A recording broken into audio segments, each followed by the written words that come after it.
funciona aqui no Meet. Aí vocês confirmam para mim se estão vendo, se está tudo ok, por favor. Aqui está ok. Perfeito. Bom, a professora Rose falou, então, sobre a minha área de estudo.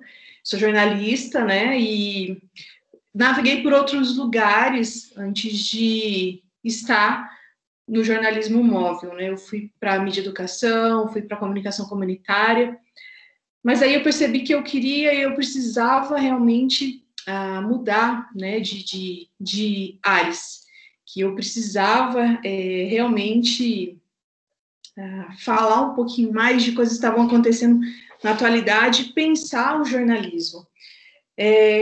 Eu não cheguei, quando eu comecei a fazer meu doutorado, então, assim, eu abandonei aquilo que eu estudei na graduação, na especialização, no mestrado, e no doutorado eu realmente precisei fazer uma quebra, né, e partir para um outro lugar no jornalismo, então foi para falar desse jornalismo móvel.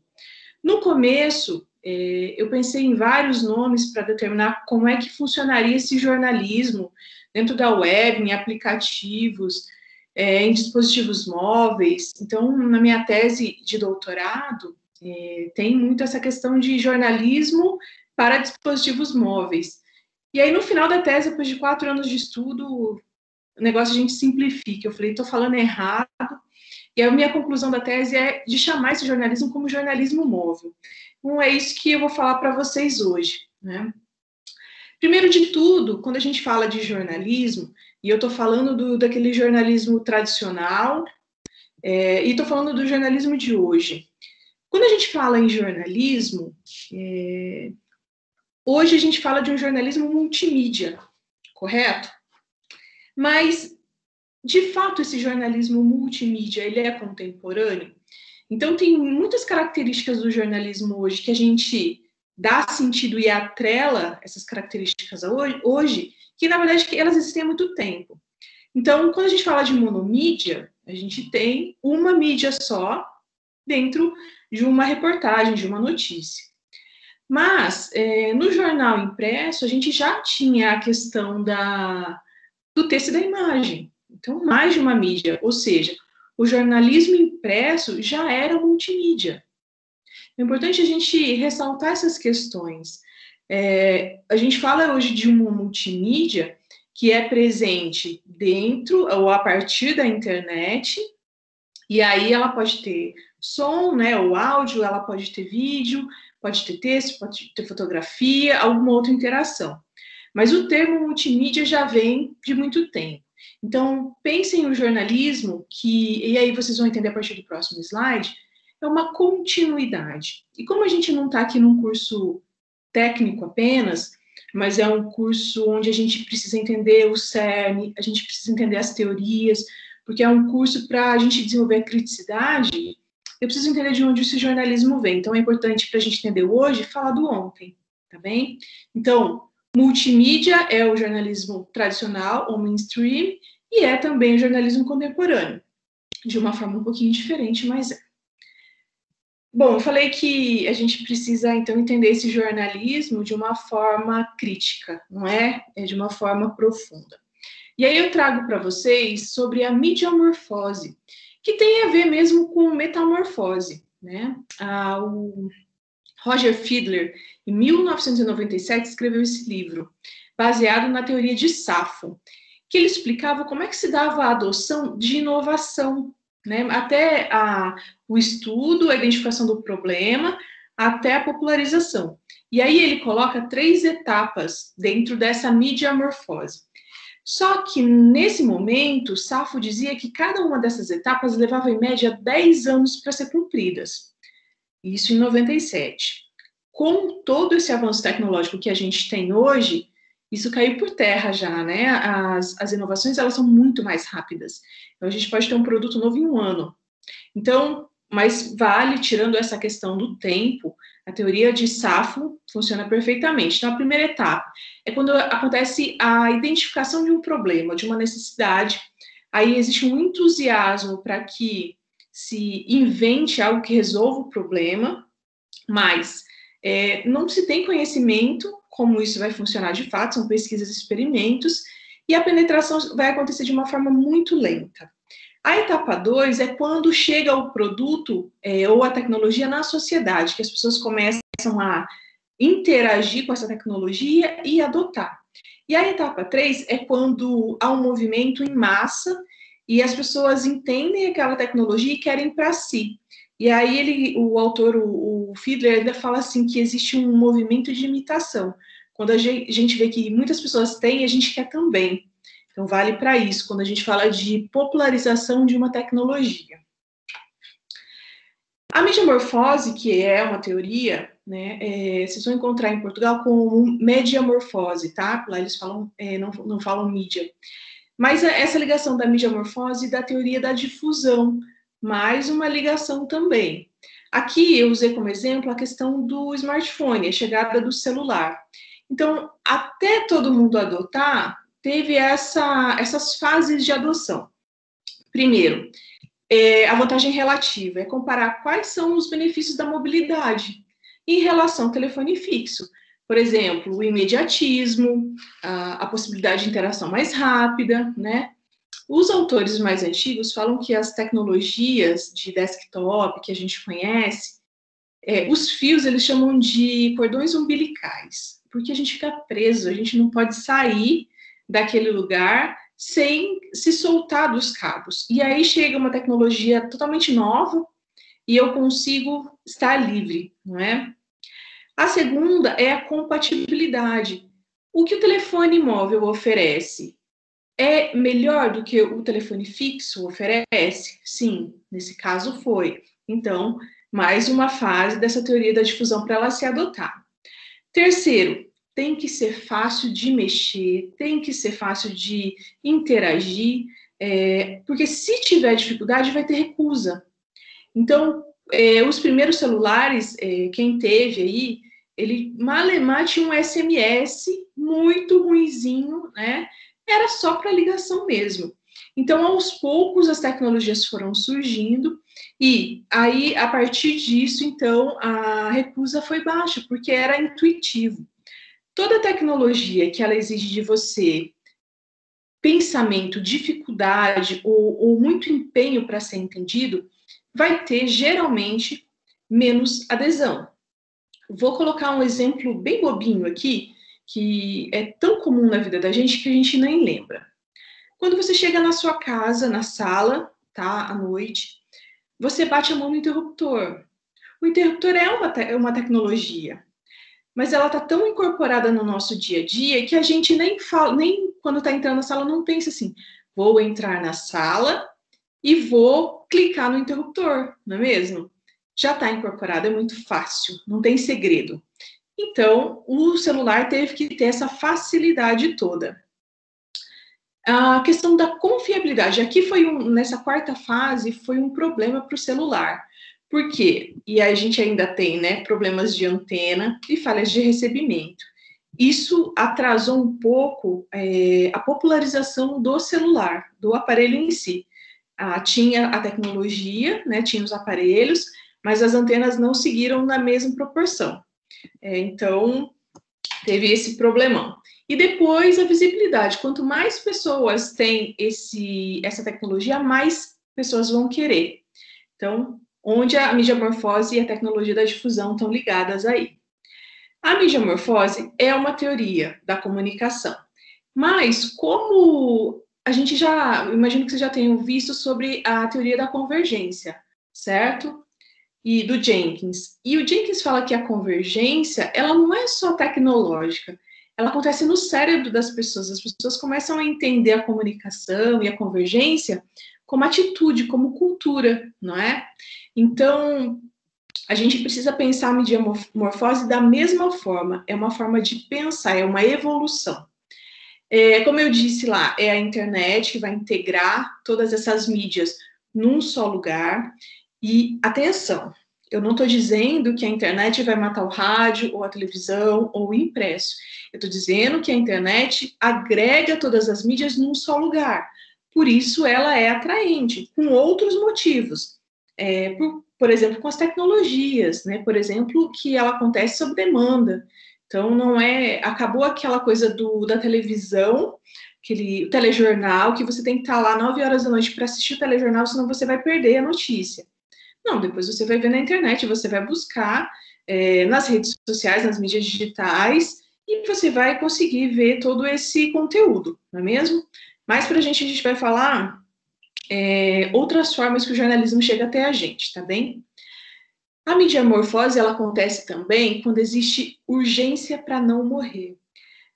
Na cidade de vocês, ou numa cidade pequena, vocês já viram aqueles jornais impressos pequenos que insistiram em ficar no formato impresso?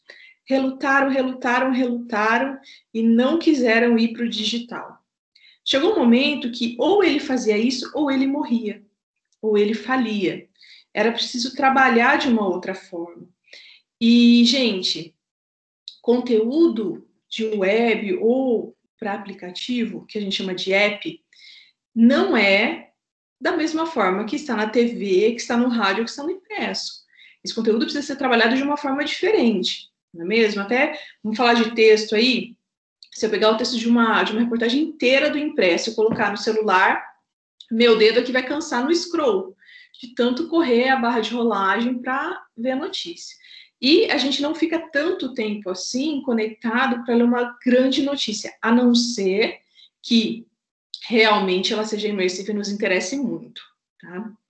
Então, a mediamorfose, ela trata sobre a evolução dos meios e também a adaptação. Então, muitas características do que a gente tem continuam valendo. Vou continuar falando disso já. Primeira, são 6 princípios fundamentais da mediamorfose. O primeiro delas é a coevolução e coexistência dos formatos de mídia. Lide, quais são as perguntas? O que, quem, quando, como, onde, por quê? Respondam para mim. Isso continua existindo quando a gente pensa numa reportagem para web ou para app? Qual a opinião de vocês? E eu queria que vocês abrissem o microfone e falassem comigo também. Bom, eu acredito que sim, continua, porque são informações fundamentais, né, para trazer o fato sobre o acontecimento. Perfeito. Então, o lead, ele evolui, porque a gente passa a ter depois, a gente vai falar de uma pirâmide diferente da notícia, mas ele existe, então ele não é abandonado. Os formatos de mídia não são abandonados, ok? Segundo, a metamorfose das velhas mídias em relação às novas. No rádio, a gente tinha, então, um programa de entrevista. Esse programa de entrevista foi para a web com formato de podcast. Né? Ele é um formato diferenciado, mas ele veio do rádio, então ele sofre essa metamorfose no sentido do formato, mas ele está também na notícia. Né? Propagação dos traços dominantes das velhas mídias nas novas. Uma reportagem monomídia só com texto não vai nos atrair. Então, já lá no impresso, já existia multimídia com texto e foto, e pelo menos isso tem que estar na web. Então, traz isso mais outras características. O quarto princípio é a sobrevivência, aquilo que eu falei. As empresas, elas não querem entrar para esse mundo digital, mas elas precisam por uma questão de sobrevivência. Hoje eu estava conversando com uma professora da Federal de Santa Catarina e falando de inovação e empreendedorismo, e aí a gente estava comentando como que a BBC tem buscado as mídias digitais, principalmente o Instagram, para garantir cerca de 10 mil novos seguidores por dia no mundo todo. Então, ela é uma questão de sobrevivência, ela está buscando lead ali para se manter na vanguarda, para mostrar notícia. Então, ela tem que se reinventar. E é a questão de oportunidade e necessidade. Essa é uma necessidade deles, e a oportunidade foi o Instagram. E aí vai envolver a questão social, política e também econômica, certo? Então, quanto mais eu tenho fragmentos de notícias dentro do Instagram, que são mais curtos, provavelmente eu vou fazer uma assinatura e vou receber conteúdo por completo, não é? A Folha de São Paulo também, ela dá, eu não sei se são 5 ou 10 notícias por mês, gratuitas. E depois que você acessa isso, acabou o teu pacote. Você tem que assinar e ter esse acesso, não é? E aí, gente, admissão postergada é quando os seus concorrentes todos já foram para o digital, você não quis ir, mas você vai ter que fazer isso depois. Ou seja, eles já aprenderam a fazer, porque nesse começo aí, depois de internet, e Brasil, vamos falar depois dos anos 2000, que o jornalismo foi com mais força para essas mídias digitais, a gente praticamente aprendeu fazendo, aprendeu experimentando. E aí muitos estão indo agora, né? Então essa admissão postergada vai deixar atrás de muita gente. Tá? Um exemplo aqui dessa admissão postergada, vocês vão se surpreender, mas é o Globo, né? É um jornal bastante tradicional, vem do impresso, mas eles relutam muito em ir para o digital. Eles têm o app e, gente, é foto e vídeo. Perdão, é foto e texto que eles colocam lá, que eles postam. E muitas vezes eles colocam no final aquela coisa enorme, aquele texto gigantesco, e eles colocam embaixo assim, do impresso. Ou seja, é cópia mesmo, Ctrl-C, Ctrl-V. Vai chegar um momento que ou eles vão mudar ou eles vão perder toda a audiência para os concorrentes. E aí eu queria fazer uma pergunta para vocês. Móvel ou portátil? Existe diferença? É a mesma coisa? Eu queria saber um pouquinho a opinião de vocês sobre isso. Como que vocês entendem?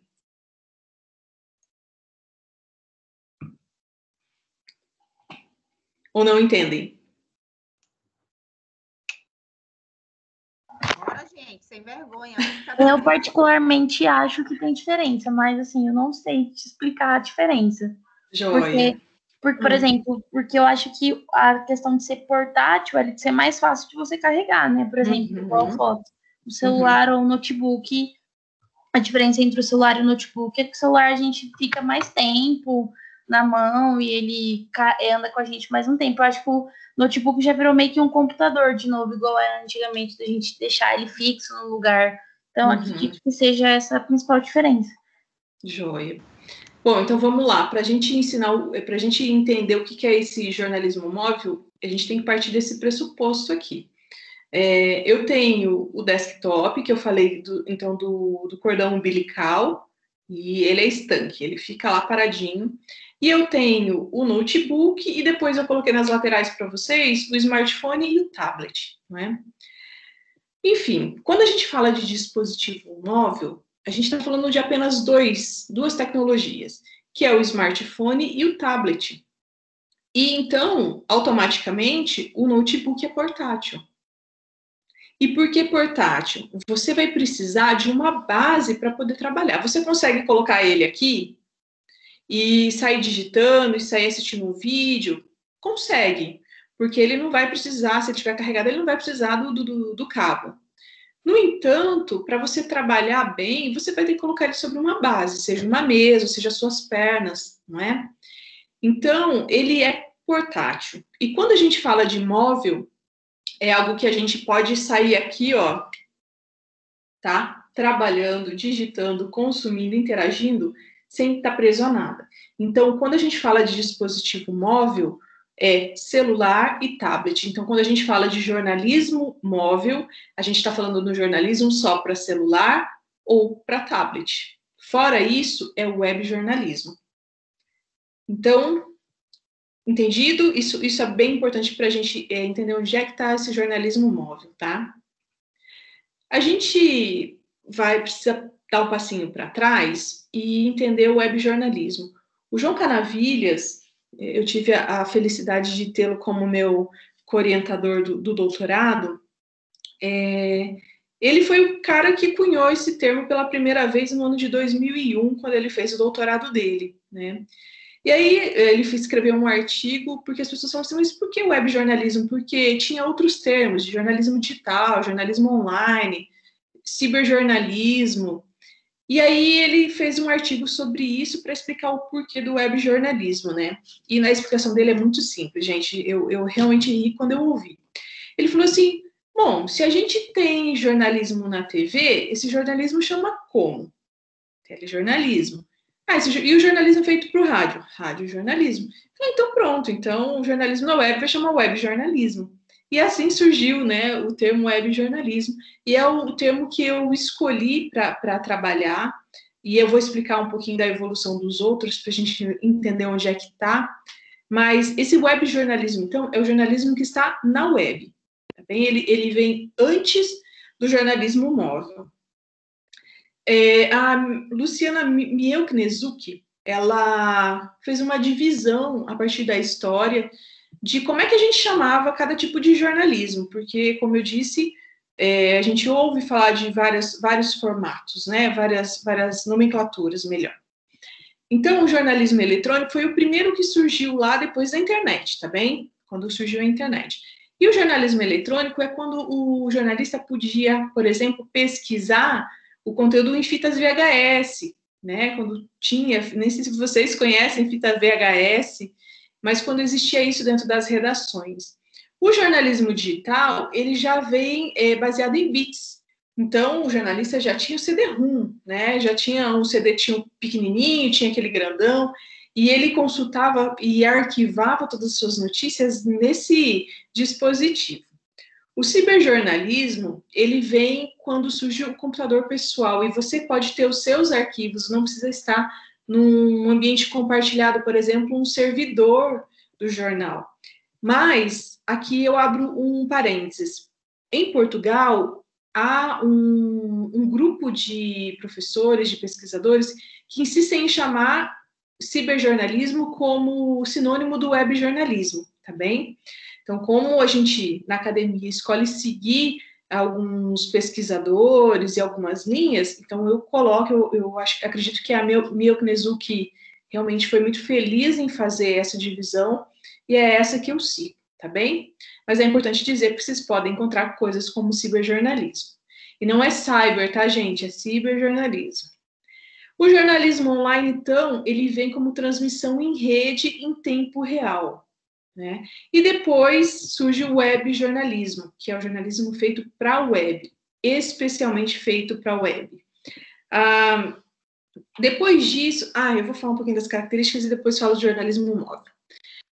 Existem 7 características do webjornalismo: memória, instantaneidade, interatividade, personalização, a hipertextualidade, a ubiquidade e a multimedialidade, tá bem? Então, a memória, ela só acontece porque todas as informações foram feitas upload dentro da internet. Então, tudo se tornou virtual. É como se fosse, então, nós digitais. Uma coisa vai levando a outra. É quando você quer procurar algo na internet que aconteceu há 10 anos e você digita as palavras-chave e você alcança, você consegue acessar. É também, por exemplo, uma notícia de há um ano atrás, quando você entra no site ou entra no app e você consegue ver os comentários das pessoas. Tudo isso é memória. E antes, onde é que a memória estava? Quando a gente falava de um jornalismo tradicional, ela estava só no corpo do texto ou na imagem da foto. Hoje não, hoje a gente tem uma rede maior, que ela trabalha junto com a hipertextualidade, através dos enlaces. E vou mostrar para vocês como é que funciona. Então, a memória deixa de estar no texto, deixa de estar no resgate da história feito pelo repórter, deixa de estar só naquela imagem. E aí, através desses nós permitidos pela hipertextualidade. Então, vocês já veem que existe uma conexão entre duas características do webjornalismo. A instantaneidade, né, você consegue buscar muito rápido, você consegue postar muito rápido, o alcance e o feedback também são de uma forma extremamente veloz, mas aqui a gente tem um problemão, né, é a eliminação do período de adaptação. E todo mundo tem pais, avós, um tio mais velho que tem dificuldade de lidar com o celular mais moderno, ou com essas notícias de como consumir. Aí a gente, como prova aí a questão dos fake news, não é? Que chega para eles já simplesmente encaminham. eles não sabem como buscar essa notícia, saber se ela é real ou não, se é verdadeira ou não. Então, eles não tiveram esse período de adaptação. E isso acaba gerando até um apartheid digital, sabe? Um analfabetismo digital mesmo. E as pessoas não estão preparadas para isso. E aqui a instantaneidade vem com tudo, ela vem como se fosse um tsunami e vai levando. Então, é muito difícil, quem não tem um pouco mais de intimidade com essas tecnologias, de saber lidar, tá bem? Mas essa é uma característica do webjornalismo. Um exemplo para vocês é... Vocês lembram quando o avião da TAM, ele bateu em Congonhas? Ele estava vindo de Porto Alegre e ele derrapou na pista, passou direto e bateu no hangar do outro lado da avenida? Eu não me lembro o número de mortes, mas acho que quase 200, era alguma coisa nesse sentido. E assim, aquilo me chamou muita atenção. Primeiro porque eu estava assistindo TV naquele momento. E segundo, porque eu tinha um conhecido que estava lá e estava vindo fazer uma surpresa para a esposa e para os filhos, porque ele tinha terminado um trabalho antes do tempo e ele adiantou a viagem dele em 2 dias para vir falar com a família. E o nome dele foi anunciado pela TV sem que a família soubesse que ele estivesse a bordo, né? Com uma mãe idosa, enfim. Mas antes de saber disso, eu me lembro que eu assisti, o Globocop estava sobrevoando a área, porque eles estavam ali perto, né, do Campo de Marte, e como é que ela chama? A Sandra Nemberg, ela falava de um acidente, de um avião que tinha explodido dentro do aeroporto, no hangar, mas era um avião de cargas e que não tinha vítimas. Porque o piloto do Globocop, ele estava sem o repórter e ele só estava sobrevoando, ele não tinha conexão com o jornalismo, então ele não podia dizer assim, olha, não é dentro do aeroporto, isso é fora do aeroporto. Então, houve aí uma falta de comunicação que gerou um monte de notícia errada, né? Não se falou em vítimas, falou que era um avião de carga. Então, olha como a instantaneidade, ela pretere a qualidade, né? E aí, qual é realmente o jornalismo que a gente quer? É um jornalismo de qualidade ou é um jornalismo veloz?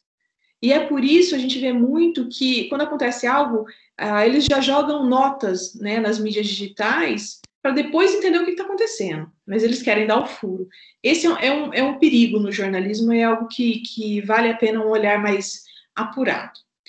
Bom, vamos lá. Para interatividade, é a questão de relação e relacionamento. Aqui também há uma diferença quando a gente fala de interação e interatividade, tá bem? Interação é o que eu faço com uma pessoa quando eu estou próxima dela, né? Face a face. Quando eu falo de interatividade, eu estou falando com vocês através de uma máquina, ou eu estou interagindo com uma máquina. Isso é interatividade. Eu tenho uma tecnologia no meio, entre nós, ou comigo. Então, aqui a gente fala de interatividade. Interatividade com as mídias digitais, com as funções de app, com as funções de site, tá bom? Existem 2 tipos de interatividade, a mútua e reativa. O Alex Primo fala isso e ele é muito feliz, também é a tese dele de doutorado, um livro muito... interatividade por meio de computador, alguma coisa assim, o livro dele. A mútua é quando você, de fato, pode se comunicar com aquela empresa de comunicação, com aquele jornalista, quando existe um canal aberto. A reativa é até onde você vai chegar. Por exemplo, num site, existem os pontos que você pode interagir. Você só vai reagir. A mútua, ela é comunicativa. Vou usar como exemplo a Folha de São Paulo, que nos próximos slides eu vou mostrar aqui para vocês. Quando você vai comentar alguma coisa no site da Folha de São Paulo, você tem que ler um termo e aceitar um termo de uso. E assim, foi parte do meu doutorado. Quando eu fui ler, gente, quase que eu caí para trás. Eu falei assim, gente, quem que é louco de comentar alguma coisa nas redes sociais no site da Folha? Porque eles dizem assim, olha, se acontecer qualquer coisa, o problema é seu. Se você for condenado, indenização você que paga. Se você tiver problema civil, você que vai pagar. Custo de advogado é seu. Ou seja, eles colocam mais medo e incentivam você a não participar do que realmente participar. Mas vamos lá. Ok, mesmo assim, eu quis participar, então, e fazer um comentário no site de uma notícia que está lá na Folha. É mútua essa interatividade? Não é. Primeiro, eu não posso postar um link contestando aquela notícia, eu não posso colocar uma marcação local, geolocalização, para dizer o que está acontecendo de diferente. Eu não posso pôr um vídeo, e mesmo que eu faça só um comentário em texto, ainda vai ter um curador, vai ter um jornalista que vai aprovar se eu posso ou não ter liberado o meu comentário. Então, essa interatividade que a gente tem hoje, ela ainda não é para valer, né? Faz de conta. É igual aqueles aplicativos dos telejornais locais, que as pessoas falam assim, participe do nosso jornal, mande reivindicações, mande denúncias. Aí aparece assim, foto do amanhecer, foto do anoitecer, foto do arco-íris, foto da chuva. Isso não é notícia, isso não é interatividade de fato, tá bem? E o Jorge Gonzalez é um pesquisador incrível e ele trabalha muito na área de comunitária, mas ele vai falar que existe, então, a cibercultura com esse arroba no final. Porque ele entende que o que está na internet acaba se reformulando e voltando para a vida real. E o que está na vida real a gente usa como informação que tem na internet e muda o que está na internet, muda o que está na web. É como se fosse um círculo. Então, esse arroba é um círculo, é um ciclo, né, de mudança do físico com o virtual. A interatividade, de fato, precisa ser assim. Personalização. O que é personalizado a gente entende como especial. Então, dentro dos apps, existem as necessidades individuais. Por exemplo, a minha mãe consome notícia ou redes sociais e a fonte que ela usa é bem maior, né, do que eu uso. Por quê? Porque ela se sente mais confortável, ela usa óculos e ela usa um grau maior, então ela se sente mais confortável em ter uma fonte maior para ler. Ela coloca as cores favoritas dela, né, dentro do aplicativo. Ela escolhe as notícias por temas do que ela quer receber de notificação. E aqui a gente tem as push news também, que são as notificações, os alertas que vem na tela. E a questão da interação. Por quê? Antes, a gente pegava um jornal, a gente falava que era uma leitura vertical. Eu começo no lead e vou até o final. Hoje, por conta dos hipertextos, a minha leitura é horizontal. Eu vou para o caminho que eu quero. E isso é uma forma de personalização da leitura. Aí eu trouxe alguns exemplos aqui. A questão de memória. Então, aqui no Estadão, eles têm um acervo. Olha, aqui tem notícias. Eu peguei notícias de 2017 para poder acessar, então printei para vocês verem. A personalização aqui, também, olha, se você quer receber, esse é do Expresso, o Expresso era um aplicativo de Portugal, gosto muito desse aplicativo. E aí você coloca se você quer receber as notificações na tela, e aqui, sim, eu quero receber as notificações. Ele dá a opção de última hora, ou seja, o que cai na editoria de última hora. Tem um outro observador que ele dá para você alguns assuntos para você escolher. Eu fiz 2 testes. Um primeiro teste eu fiz aqui no Brasil e baixei o observador, e além de última hora, ele dava Brasil. Então, tudo que tratava de Brasil era possível. E eu fiquei curiosa. Falei, será que eu, estando em Portugal, a geolocalização não vai funcionar e vai ser diferente? E aí eu deletei. Quando eu cheguei em Portugal para o doutorado, eu já estava... o meu doutorado foi com tutela, né? Então, uma parte aqui, uma parte lá. E aí eu baixei o aplicativo e ele não me deu a opção Brasil. Então, significa que a geolocalização estava funcionando. Então, mais um dado para a minha pesquisa, né? A questão da interatividade, essa é a Folha de São Paulo. Se eu queria continuar recebendo as notificações... A interatividade é o que eu falei dos termos e condições de uso da Folha de São Paulo. Mesmo no aplicativo, não tem acesso, ele te direciona para o site. Quem tiver curiosidade, rapidinho, acho que não é muita coisa, não. Vale a pena ler. Dá um artigo incrível, uma discussão muito legal. Esse aqui é do Público também, é de Portugal. E aqui eu só coloquei em uma tela, porque esse é a tela do aplicativo, e são páginas e páginas e páginas de como que você pode interagir. No entanto, é mais leve do que a Folha de São Paulo.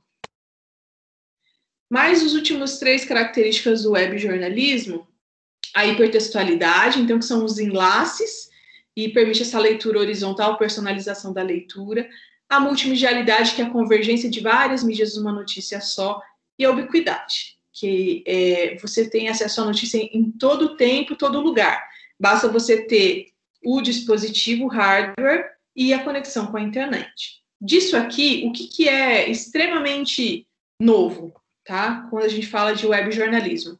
A instantaneidade no jornalismo, a hipertextualidade e a ubiquidade. Eu coloquei aqui eu não sei se vocês conhecem, essa aqui foi uma série que a Folha fez. Essa aqui, a Batalha de Belo Monte, é a minha preferida. Só que ela só dá certo se abrir na Internet Explorer, tá? No Chrome não dá certo, no Safari também não. E aqui, gente, tem Newsgame, galeria de foto, realidade virtual, foto, galeria de foto deles é impressionante, é muito bonita. Vídeos, podcast, texto. Foram 3 meses de trabalho, uma equipe de 30 pessoas, entre jornalistas, engenheiros, designers, para montar. Então, eu coloquei aqui para vocês verem, busquem. É uma série, tem sobre o Rio de Janeiro, mas essa do Belo Monte realmente é a minha predileta. Então, vale a pena interagir se vocês não conhecerem. Hipertextualidade, eu coloquei só, talvez alguém não conheça. Então, a hipertextualidade, ela está marcada... Ela está marcada aqui, ó, sempre em azul e negrito. E ela te leva, então, para mais informações. Por isso, é a leitura horizontal. E aí a gente chegou no jornalismo móvel, né? E por que ele é tão diferente? O que acontece? Primeiro, ele existe por causa disso aqui, né? Eu tenho um dispositivo móvel que eu trabalho nele, eu produzo, eu vou editar, esse jornalismo vai circular através dele, certo? E aí eu posso acessar a hora que eu quero e eu posso ainda configurar com com os meus interesses e eu ainda posso consumir qualquer formato midiático. Esse é o jornalismo móvel, principalmente por conta dos aplicativos e por conta do dispositivo móvel. E aí, eu vou falar para vocês como um hardware influencia para valer a questão do jornalismo dentro desse aparelho. E eu estou falando, gente, produção, distribuição e também consumo, ou recepção, melhor dizer. Primeiro, conectividade. Ele te dá 3 opções de conectividade. A rede celular da operadora, o Wi-Fi e o Bluetooth. Ele permite a localização por GPS, né? Alguns aplicativos brasileiros, é possível, mas eles não se utilizam disso, mas é possível. A questão de vibração, de alto-falante, de tela, então você consegue receber qualquer conteúdo. Então, onde é que a vibração cabe? Nas push news. O alto-falante, quando eu vou escutar um áudio, um podcast, um vídeo, e a tela para ver e para ler, né? E aí a gente tem os sensores, o touchscreen, que vai me permitir usar a pinça, né, o formato de pinça para aumentar uma imagem, o scroll para você descer, para girar. Então, o iPhone, ele tem mais opções de touchscreen do que o Android, né? O iOS tem mais opção. Mas você consegue fazer muita coisa com os dedos e interagir melhor. Sem contar, então, a câmera, microfone. O acelerômetro, pessoal, é esse movimento mais rápido aqui, tá bem? Deixa eu passar de novo aqui. Então, é quando você quer descer a notícia de uma forma mais rápida. Não sei se dá para ver. E o giroscópio é quando você tem Deixa eu abrir aqui. Eu vou abrir uma coisa qualquer. Quando você tem uma notícia e você vai fazer isso com o celular. Então, quando a gente usa na vertical, é mais fácil para a gente ler texto, porque a coluna fica menor. Quando a gente tem uma imagem, a gente vai ver melhor, então, o vídeo na horizontal. E isso é o giroscópio. E a questão da identidade, né? a gente tem tudo no celular. Esses dias um professor falou assim, nossa, o seu Facebook é uma coisa incrível. Você tem arquivado em outro lugar todas as suas fotos? Eu falei assim, prof, eu tenho no meu celular.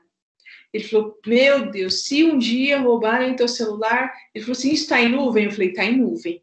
Mas é uma questão, um uso pessoal tão grande, né? E assim, a gente coloca senha, a gente tem conversas com amigos, a gente tem conversa com pessoas que a gente ama. Então, realmente é muito íntimo, é muito nosso. E aí, o dispositivo móvel, ele está sempre grudado. Lá em Portugal, a gente falava muito... Como é que eles falam? Em vez de você falar assim, vou tirar o celular do bolso, eles falam, vou sacar o telemóvel, né? Então, você saca o telefone, né? E está sempre pronto. Então, essas características vão falar muito sobre a forma de produção, distribuição e recepção da notícia. E aí vem, então, os apps, tá bem? Eles vão trazer um ciclo novo um ciclo de inovação. Então, a gente deixa... Os sites trouxeram muitas novidades, mas aí os apps vão trazer muito mais. Porque a gente tem, então, esses celulares, os dispositivos móveis, que têm um processamento muito rápido. Eles podem arquivar muita coisa. A gente tem iPhone aí a 10, 12 mil reais, não é? Com 128 GB de memória, iCloud, tem um monte de tecnologia que é um computador, gente. É realmente um computador. Hoje, para você fazer jornalismo na rua, você precisa só de um smartphone, né? Tela com muita definição, qualidade de áudio, qualidade de vídeo. E aí, quando a gente fala de o jornalismo em apps, a gente percebe que o texto ele vem blocado, que a gente fala. Ele precisa vir um pouco menor. E aí ele tem que vir recheado de hipertextos, né? Para que a pessoa, conforme ela quer se aprofundar, ela vá clicando nesses hipertextos. A questão da multimedialidade, nem sempre as pessoas querem ler, mas elas querem consumir uma notícia rápida através de um vídeo ou através de um podcast. E para tudo isso acontecer, como essa tela aqui ela é muito menor, é preciso um design novo, e a gente fala que é um design de interação, que ele tem que ser extremamente fácil de mexer para que ele tenha audiência, porque se ele for difícil, ninguém vai querer interagir com ele, tá bem? Então, esse hardware, ele vai trazer personalização e também mobilidade. Os apps vão se apresentar com identidades, né? Mas tudo isso só vai funcionar se tiver a conexão always on, que é aquela conexão contínua, que é aquela conexão ininterrupta, ok? Estou cuidando do meu tempo aqui para não estourar muito. Quando a gente fala, então, desse jornalismo móvel, a gente está falando de mobilidade. Como o celular fica no nosso bolso, a gente está falando de proximidade automaticamente, né? E onde é que funciona? Quando a gente entra nos aplicativos comerciais, logo vem a questão se eles podem identificar sua geolocalização ou não, né? De onde você está. O jornalismo pode já enviar notícias a partir da geolocalização, mas ele não faz. E por que ele não faz? Porque vamos falar principalmente de Brasil, eles não têm cobertura suficiente, sem fazer parcerias, para enviar essa geolocalização. Então, eu estou em Maringá, no Paraná. Vamos supor que eu vá para Minas para fazer alguma atividade com vocês. Existe a geolocalização, mas se fosse para valer mesmo, essas empresas deveriam acionar assim, quando eu pisasse em Minas. Você deseja receber notícias geolocalizadas? E se eu clicasse sim, conforme eu fosse passando os municípios, eu ia recebendo essas notícias. Então, isso é uma coisa que eu penso que vai acontecer no jornalismo no futuro, principalmente em agregadores de notícia, tá bem? Não nos meios de comunicação. E os agregadores de notícia são aqueles sites que vão pegar as notícias de vários lugares e vão te trazer de uma vez só. Deixa eu só arrumar meu fone aqui que tá caindo. A questão da proximidade também tem a ver com interesse. E o interesse, ele tem a ver com a localização física, a gente se interessa por aquilo que está acontecendo perto de nós, e a gente se interessa também por coisas que cabem na nossa vida, né? Vou trazer uma coisa mais específica. Eu atiro com arco e flecha, então eu pratico arco e flecha. E é uma coisa que não é tão comum, não é? Mas é um hobby que eu faço, é um esporte que eu pratico. E eu adoraria receber notícias sobre arco e flecha, sobre campeonatos. Então, esse é um interesse cultural que me serviria. Então, é uma forma de proximidade. A proximidade não é mais só localizada, mas é por assuntos também. A proximidade podia ser por mídia locativa, ou seja, quando vocês vão no Google e digitam um endereço que vocês querem, vem a imagem. E aparece também, vamos supor que é um ponto turístico, e aparece várias imagens do ponto turístico. Isso é mídia locativa, a partir da geolocalização. É uma proximidade, você chega no lugar e começa a receber. O jornalismo pode trabalhar isso de uma forma muito melhor, mas precisa de investimento, né? A gente precisa de, basicamente, tempo, porque a tecnologia já existe. Eu sei que provavelmente não vai acontecer para hard news, mas a mídia locativa existe e pode informar, né? As push news, que são aquelas notificações que a gente recebe na tela do nosso celular, e aí para receber você tem que... Deixa eu ver aqui se eu tenho alguma. Para receber você tem que colocar, então, olha, eu tenho aqui algumas, né, do New York Times que eu recebo, e essas notificações vão acontecendo durante o dia, e eu vou lendo, certo? E aquilo que me interessar, eu clico, e aí eu vou para o aplicativo para fazer a leitura, tá bem? A questão da tactilidade, eu vou interagir com os dedos, então isso vai facilitar muito, eu não preciso de teclado, eu não preciso de outro equipamento acoplado.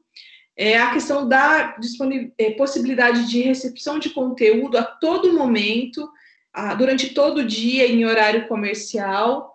Quando você assina aplicativos de outros países, as notificações vêm a partir do horário daquele país, tá? Então, quando você recebe, às vezes vão te incomodar de madrugada, porque se você não configurar o teu celular para não perturbe, você vai receber.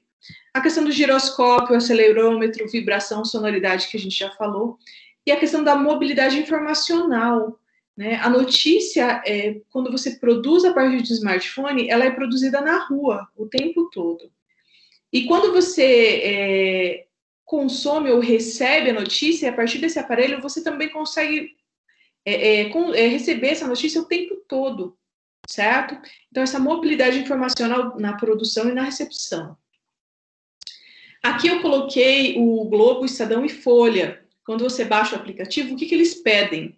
E olha lá, o Globo pede localização e o Estadão também pede. No entanto, eles não mandam nenhuma notícia já localizada, tá? A Folha já não pede, ela só pede alguns dados, foto, algumas coisas assim. Mas eu achei importante vocês verem. E a gente falou de mídia locativa, existem dois tipos de mídia locativa, a analógica e a digital. A analógica vai ser quando você chega num lugar e vai ter uma placa de uma estátua, ou vai ter a fachada de um prédio, e é só aquilo, né? Você olhou e tal. Quando acontece a mídia locativa digital, você consegue perceber a impressão de várias pessoas que passaram por ali. É como se fosse um banco de dados mesmo, sabe? Com informações daquelas pessoas, outras fotos, geralmente em hotel, em sites que usam para venda, né? Você vê as fotos que as pessoas postam. Então, existe uma pluralidade de informações e esses dados, eles vão sempre mudando, vão sempre se modificando. Quando você for no World Trade Center nos Estados Unidos, essa questão da mídia locativa digital, ela funciona muito, as pessoas fazem muito registro de lá. E vamos supor que você estava em coma e não sabe o que aconteceu. Quando você chegar lá e você acessar as imagens ou colocar a geolocalização, você consegue se informar de uma forma incrível. E isso todo dia é abastecido por conta desse upload que as pessoas fazem das informações na web. E aí a gente chega à questão das arquiteturas da notícia. Esse termo fui eu que cunhei durante o meu doutorado, porque eu entendo que a gente não pode mais pensar a notícia como um lead, uma foto, um texto, e agora dentro desse dispositivo móvel, ele traz muita coisa a mais, né? Existe a questão da interação pelo design, existe a questão do app, que ele precisa ser...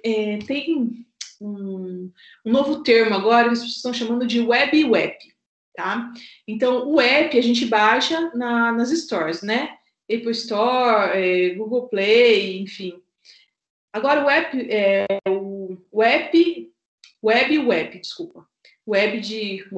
website. Você entra no site e você vai baixar um ícone de acesso, um atalho. Só que aí você precisa do tempo todo de estar conectado para te levar para o site, porque ele vai consumir seus dados, né? O app não consome os dados. E você vai ter que estar conectado o tempo todo, mas, por outro lado, não vai consumir a memória do seu celular, do seu aparelho. Então, é algo que eu acho que vai virar uma boa solução, né? Que a gente pode chamar também esse web app de site responsivo, mas que evoluiu para trazer esse atalho também. Então, Alexandra, qual que você prefere? Os apps, porque eles te dão muito mais possibilidade de salvar notícias, de fazer a minha biblioteca, de personalizar as minhas leituras, os meus post news, né? Então, existem muito mais qualidades, possibilidades no app do que no web. Mas eu acho que para aqueles que têm pouca memória no computador, é uma solução incrível. Então, quando a gente fala de arquitetura de notícia, a gente engloba o hardware, o software, o design de interação, a questão da notícia, a questão multimediática, que é assim, gente, produzir uma reportagem multimediática é fácil? Nem um pouco. Porque o grande desafio é você criar para cada mídia histórias que se complementam e que não se repetem. Essa é a dificuldade do multimídia, não é você falar de fazer a mesma coisa para o vídeo, pegar fragmento, fazer o áudio, pegar fragmento, fazer foto. Não, cada uma dessas mídias tem que trazer uma notícia diferente sobre o mesmo assunto. Então, todas juntas vão se complementar. E aí, quanto mais a pessoa interagir, mais ela vai se aprofundar. Então, isso é a arquitetura da notícia. Eu coloquei aqui, ó. Além disso, a arquitetura da notícia vai envolver a questão dos gêneros e formatos jornalísticos, a multimedialidade, a estrutura das pirâmides, né? Vou colocar aqui para vocês. E o design que vai informar e vai tornar atraente toda essa comunicação, toda essa informação. O design de interação, eu coloquei um desenho mais sugestivo aqui, porque é isso, organização, né? Como eu vou usar, para onde eu vou, para onde o meu olho vai correr. Quando a gente fala do design gráfico, a gente tem lá para dividir, colocar as fotos, então os pontos de ouro, formato Z, formato L. Como é que esse texto vai acontecer? Como é que esse texto como é que os nossos olhos vão passear? Então existe uma ciência, né? Não é só colocar lá de qualquer jeito. E na tela do smartphone é mais ainda, porque é muita coisa para chamar atenção. Então, a gente tem que criar uma experiência interessante, tem que ser fácil, tem que ser natural, né? Você interagir com uma notícia, quanto mais atraente for, quanto mais ela te prender, te chamar atenção, quanto mais satisfatória ela for, mais você vai ficar. E é isso que as empresas de comunicação querem, que você fique realmente na notícia interagindo, não é? Então, tem que estimular. O design de interação tem que ser bonito. Alexandra, mas e o texto para o jornalismo móvel? O que muda? Você falou. E aí, como é que é o texto? Tem coisas, como eu disse na Mediamorfose, que não vão mudar. E eu fiz questão de colocar aqui os valores notícia e os critérios de noticiabilidade, tá bem? Esse daqui são os do Traquina e os critérios de noticiabilidade da Schumacher. Gente, isso aqui a gente entende como jornalismo desde sempre, tá? O que é valor notícia? Quando uma coisa vira notícia? Quando ela vai ser publicada? Então, Vocês com certeza já têm, isso aqui é a base do jornalismo, no primeiro ano a gente tem que saber. Então, isso não muda. A ética jornalística não muda, tá? Isso permanece igual. Mas aí tem uma novidade. A gente entende a questão dos gêneros e dos formatos, e aí passa a existir os cibergêneros e ciberformatos. Os gêneros do jornalismo a gente tem como informativo, opinativo, interpretativo, diversional e utilitário. Embaixo eu coloquei ali alguns formatos, certo? Então, a gente tem cinco gêneros do jornalismo. E quando a gente vai para a web, seja web jornalismo ou para o jornalismo móvel, surgem mais 2, que é o dialógico, que é aquele rápido, aquela troca imediata, então pode ser um streaming, pode ser o chat, por exemplo, e o wiki. E esse aqui, ele começa de uma forma um pouco mais tímida, os grandes meios não fazem, mas os meios alternativos, que é a produção em conjunto. São vários jornalistas que podem estar em lugares diferentes e constroem juntos uma notícia só, cada um contribuindo com as informações que tem. O Mídia Ninja consegue fazer isso de uma forma muito bem, uma forma colaborativa. Então, surgem 2 novos gêneros, e que vão ser chamados de cibergêneros, então, e aí os ciberformatos. As pirâmides. Essa pirâmide à esquerda é aquela que a gente entende. O lead primeiro, dados secundários, dado final. Funciona? Funciona. A gente falou disso no começo. No entanto, quando a gente fala agora dessa hipertextualidade, a gente pode pegar o lead que está aqui e pode transportar para cá, de uma forma bem resumida. Mas, olha só como muda. Nível de explicação, contextualização e exploração. Essa pirâmide também é defendida pelo João Canavilhas, e aí não assustem, tá? Vira isso daqui, né? Claro que você vai conseguir colocar de uma forma onde você vai dar mais ênfase naquilo que é mais importante, mas aqui você vai começar a colocar, olha, hiperlink, os arquivos externos, PDF, fotos, então, e olha, percebam nas flechas como vai e vem. Eu posso ir para um porquê e voltar, e depois ir para quem, ou é um caminho sem uma direção obrigatória.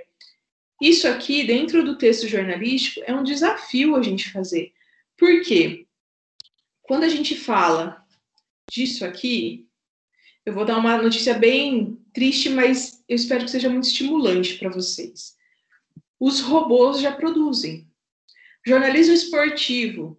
Quando vocês veem no Google os resultados de jogos, não tem nenhum jornalista fazendo aquilo. Aquilo já é robô, certo? Ele vai buscar os algoritmos, as repetições e vai colocar o resultado lá.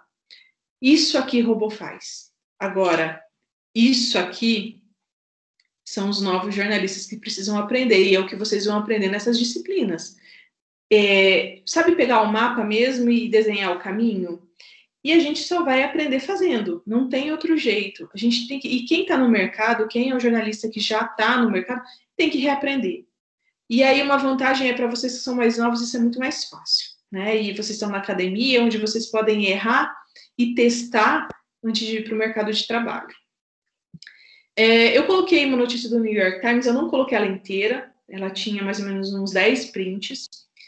E olha, eu coloquei aqui a manchete, eu contei 70 caracteres, ela apresenta 3 hipertextos, eu não coloquei todos, dentro de todo o texto, e traz 5 fotografias.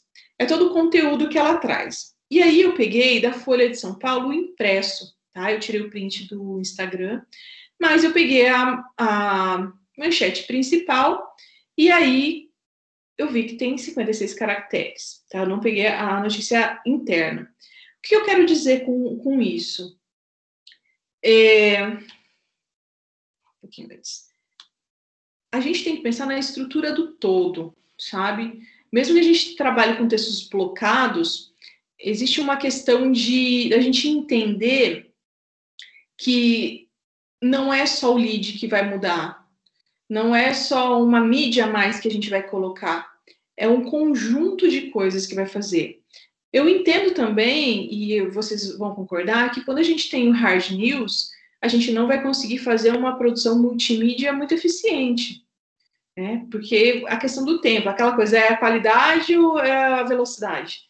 E muitas vezes o meio de comunicação que a gente trabalha vai impor que você tem que ser veloz. Mas, num certo momento, você vai começar a produzir e a gente acredita que vai ser possível, então, produzir um jornalismo com mais qualidade.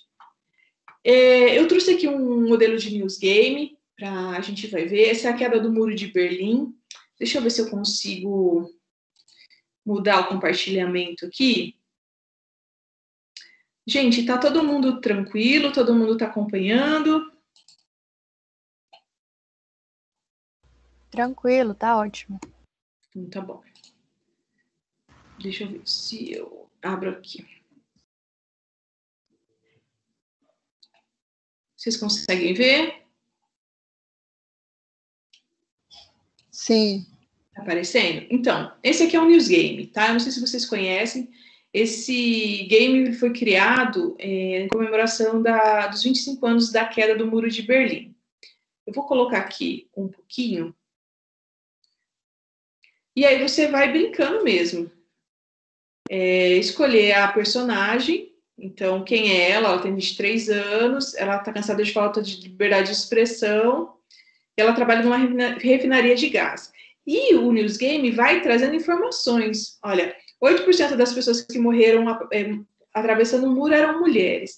E aí você pode brincar, olha, vai mudando aqui, você pode fazer o caminho, tá? Que eu quero. Eu vou trazer ela para cá. E aí você vai escolher de que forma que você vai interagir com o cachorro. Se você vai falar, se você vai bater com a mão, se você vai chutar. Vamos tentar falar com ele? Ela falou totó, totó, então não aconteceu nada. Vamos falar com esse senhor aqui então também. Aí ela tá perguntando para que serve o negócio que ele tá na mão, né? Para que serve essa geringonça? Ou você poderia me emprestar esse motor? Ou eu odeio velhos comunistas. Vamos pedir um motor emprestar. E aí ele vai falar que o nome dele é Helmut e se ela está pensando em voar através do muro com um motor, né? Que ele já conheceu pessoas e que não deu certo, mas ela pegou. Vamos ver para onde que ela vai agora. Vamos mudar de cenário.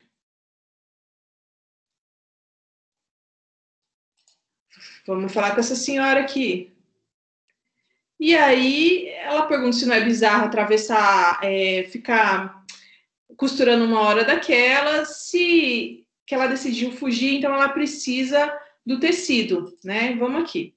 E ela fala que, claro, vai lançar e vai assistir.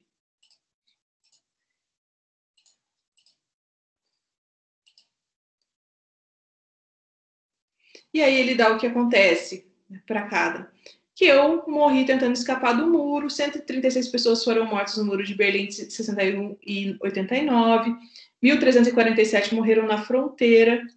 E essa é a história real dessa moça, né? Que ela morreu tentando atravessar o muro através de um balão, não é?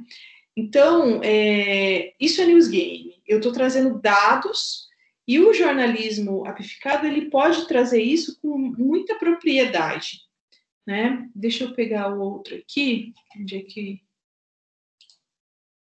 Espera só um pouquinho. Um outro exemplo que eu...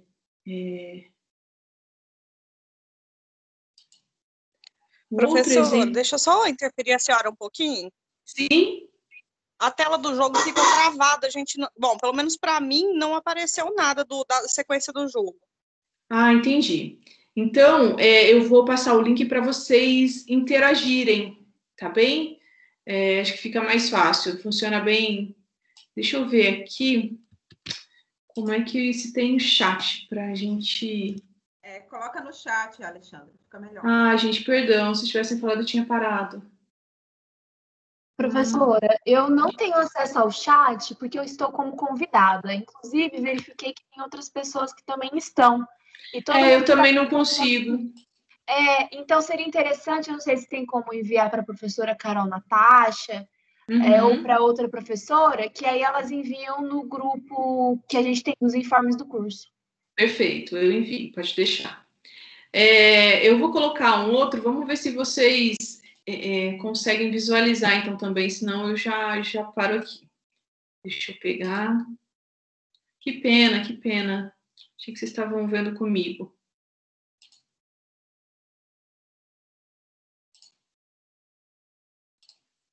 Não dava para ver, professora, mas dava para visualizar pela forma como você estava descrevendo. Eu consegui usar a minha imaginação um pouquinho.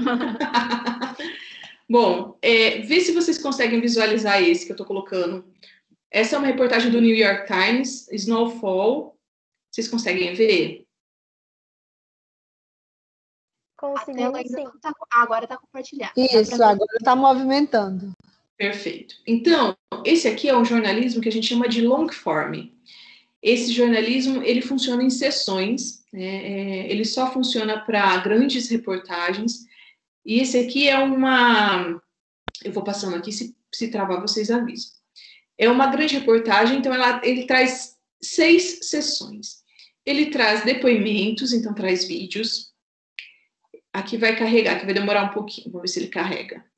E aí vocês me confirmam, ainda não carregou. Ele traz realidade aumentada sobre como é que acontecia como é que aconteceu a avalanche. Traz fotos também.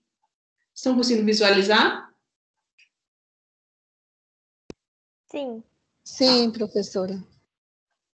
Deixa eu pegar aqui. Eu quero mostrar Olha, eles trazem áudios também. Esse aqui é um slideshows, ou seja, uma sequência de fotos. Vamos ver se entra aqui, se carrega. Não está carregando. Bom, mas deixa eu falar. Então, aqui ele vai trazer 6 sessões. Vocês podem ver que é realmente muito texto, mas também tem muita multimídia.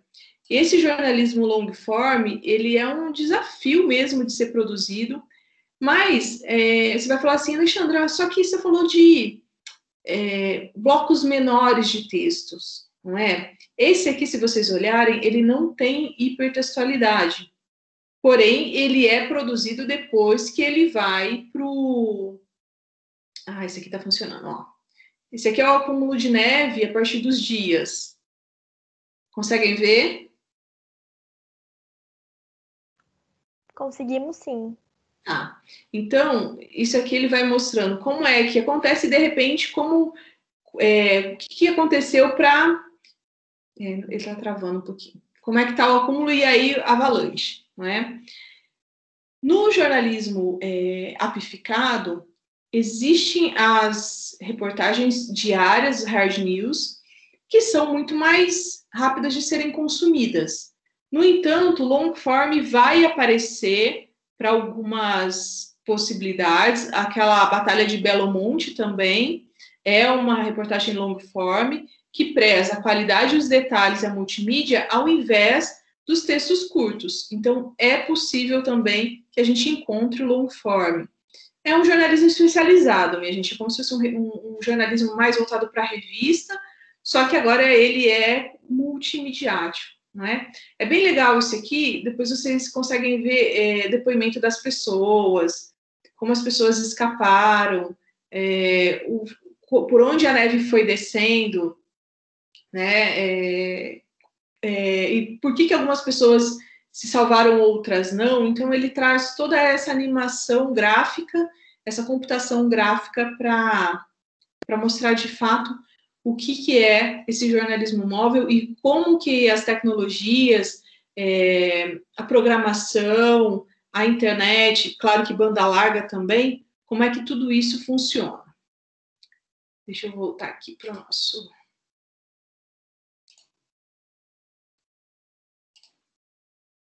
Então, esses são alguns modelos, tá bem, desse jornalismo móvel que a gente traz, algumas possibilidades do que pode ser feito e como pode ser produzido. E pensem que, às vezes, a gente se preocupa muito só com a questão do formato do texto, e não é isso. A gente, no geral, para falar... o jornalismo móvel é experiência. Que experiência você pode trazer para o seu ouvinte, para o seu espectador? Fazer aquele vídeo selfie aqui, funciona? Funciona. Dependendo, a notícia você está na rua, você pode usar. Existe até um padrão diferenciado que as emissoras, até a Globo, têm aceitado. O jornalista está na rua, ele vai, grava, ele não tem tempo de esperar uma equipe chegar. E ele nunca vai cru, tá? Isso eu já confirmei com alguns jornalistas e editores. Esse conteúdo ele vai para edição, ele é melhorado, mas ele também serve como forma de trazer a notícia diferente. E essa pandemia tem mostrado tudo isso, né? Os jornalistas, a gente nunca tinha visto, gravando as suas casas com celulares. Tudo bem, tem celular que grava em 4K, mas estão em casa gravando celular, estão usando ring light para gravar, estão gravando entrevista por áudio, estão gravando por Meet ou por Teams. Então, esse jornalismo nosso, ele deixa de ter aquele padrão estanque, e o que importa é a notícia e a experiência. A gente, com a pandemia, eu acho que isso foi mais acelerado ainda. Agora, uma pergunta que eu acho que é importante para vocês que vão estar no jornalismo, não precisam me responder, mas é uma que eu faço sempre para os meus alunos. Quantos de vocês consomem jornalismo em aplicativos de notícia? Porque a gente aprende vendo também, a gente aprende interagindo. E vocês sabem que a concorrência no jornalismo é imensa, né? Tem uns que vão servir para foto jornalista, outros vão querer ser âncora, outros vão ser repórter, outros vão ser produtores. Mas entender e consumir o jornalismo como ele acontece hoje é uma aula para vocês, é necessário. Gente, falei, eu ia falar 1 hora, acho que deu, quase. E aí a gente pode conversar se tiverem dúvida. Rose, obrigada, viu? Obrigada, Alexandra. Deixa eu parar aqui a gravação, porque senão depois, para